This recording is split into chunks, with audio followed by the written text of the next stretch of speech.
New at 3, bombshell claims in the federal arson case against the former Turkey Leg Hut co-owner. Good afternoon. Thank you for joining us. I'm Andy Serrano. And I'm Lisa Hernandez. Right now, a judge is deciding whether to keep Lynn Price in custody after prosecutors shared concerns that he threatened a witness or potential jurors.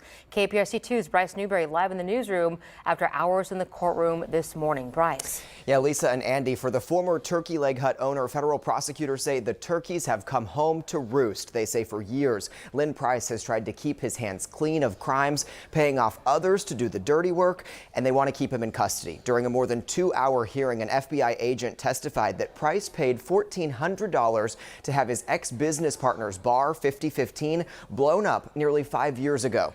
This is surveillance video from that early morning in June of 2020 when masked men poured gasoline all over the patio before that fire that then caused an explosion and destroyed the building. An indictment unsealed last week alleges that Lynn Price orchestrated this plan. The owner of that bar allegedly told FBI agents he initially planned to bring Lynn Price into that business, but then decided not to. The owner allegedly turned down a box of cash Lynn Price brought him to be part of the ownership team. And then when Bar 5015 started selling crawfish, apparently using the Turkey Leg Hut supplier, the owner said Lynn Price called screaming and hollering and threatened to blow the place up. So in the past, Lynn Price went to federal prison on tax fraud related charges. Once he got out on supervised release, prosecutors allege that he's been involved in other criminal activity, including paying a co-defendant in this arson case to steal vehicles and heavy machinery. The FBI agent testified under oath that same co-defendant admitted to bringing truckloads of hydro marijuana from California that would be stored at the Turkey Leg Hut and then got sold at the restaurant in custom branded packaging. Prosecutors allege Lynn Price got the proceeds and gave some of the money to that co-defendant. And while he's not charged connected to those allegations specifically, Price's attorney argues he is not a danger to the community. He's actually helped the community after natural disasters.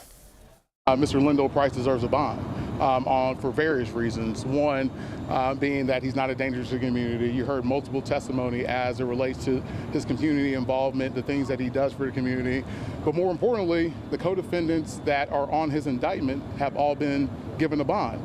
So we're asking for equity and asking for a bond similar to the other people on his indictment. The federal judge ended this hearing by saying there's a lot to think about and she's going to chew on it. We don't yet know when she'll make a decision about keeping Lynn Price in custody. And Bryce, we understand Lynn Price is accused of another arson in this current indictment. What did you find out about that? Yeah, Andy, in April of 2020, prosecutors say he paid a co-defendant to steal a 1975 Chevy Nova because Lynn Price wanted the engine out of it. But once they took that truck to the mechanic, they found out it had been stolen from a police officer who owned it. It was then found burned near railroad tracks and a retention pond. Now, around both of these alleged arsons, prosecutors say call records show the two men were in touch. And Bryce, we know you sat in court throughout the morning. What was Price's demeanor like in court today, and what do we know about what happens next? Lisa, Lynn Price was still handcuffed and shackled. He was wearing an olive green jumpsuit. He had many people there to support him and seemed hopeful at the beginning of this hearing. He was nodding at them as they came in, but then as the hearing went on, he seemed to keep his head down. And then at times when some of these new allegations came out and were discussed, he would appear to react and shake his head. He was then taken back into custody while we await this judge's decision.